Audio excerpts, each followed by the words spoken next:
Hey guys, welcome back to Bible Fun with the Nuns. Today we're studying Ecclesiastes chapter 12. Let's get started. Okay, Ecclesiastes chapter number 12 is the last chapter of the whole book of Ecclesiastes. You have finished another book. Let's brag on you. We're proud of you. Great job, great job, great job. All right, let's get into it a little bit. So in this closing chapter of the book, hey, scoot over a little bit, please. That's good. That way we don't have to touch knees. Whenever you're reading the book of Ecclesiastes, this book ends with Solomon's final kind of summation about life.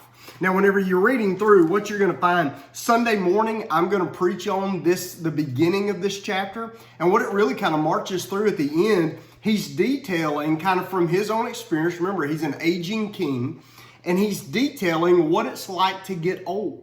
And he's recognizing that no matter if you're a king or a peasant, if you're rich or poor, if you're smart or dumb, whatever you are, we've all got the same deadline. We've all got the same kind of expiration on our life. One day it's all going to end.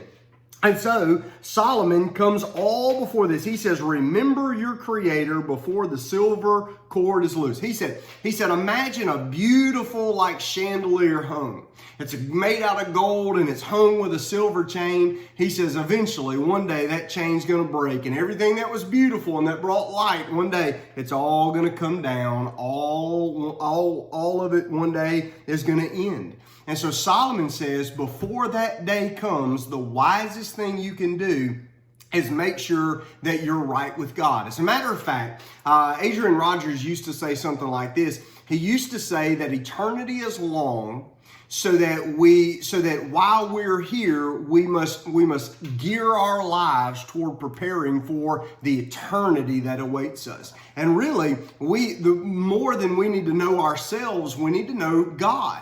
Because we don't know who we are until we know God. Jackson, your takeaway from this, I thought was fantastic. Why don't you share it with us? All right, so basically, Solomon throughout this whole book, he's like telling us basically how he's found everything this world has and how it's never been enough. And so towards the very end, he finally gives us like basically his bottom line and his entire point for writing this.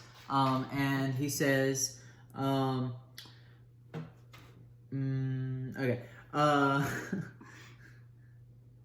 The words of the wise are like goes, and the words of scholars. Well, no, that's the wrong one. The preacher sought to find acceptable words, and what was written upright words of truth. All right. So basically, this is his entire point for writing this book, right? And it's that we need to find God, who is the truth, because he's the way, the truth, and the life. True. We need to find him and keep him at the center of our lives because he's what matters in this life, because he is constant and he will matter after this life. That's right. Now, here's what I like about this book. So I'm a dad. I got 3 boys. Here's where I think I want my kids to zero in on. So Solomon is the king.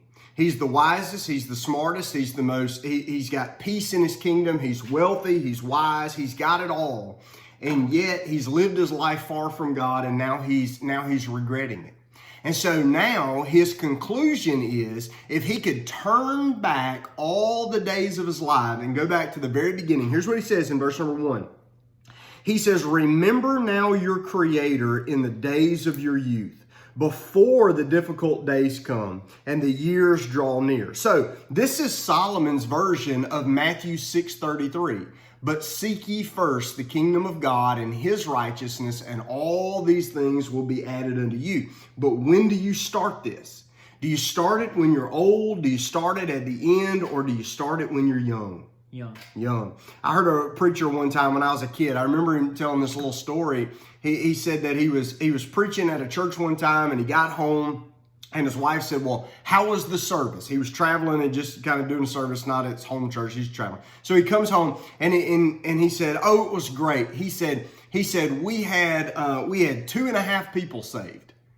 And she thought, she kind of questioned him. She said, well, 2.5 people. And then she goes, oh, you must mean you had 2 adults get saved and 1 kid, 2.5. He said, no. He said, we had 2 children saved and 1 adult. She said, I don't understand. He said, those 2 kids have their entire lives, their full lives to live for Jesus. He said, but that grown-up only has about half left to live.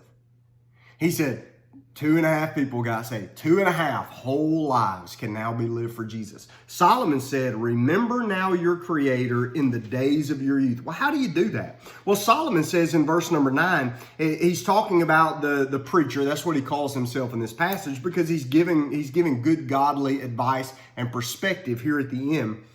And it's talking about how he's given Proverbs. Now, we know that because we have the book of Proverbs.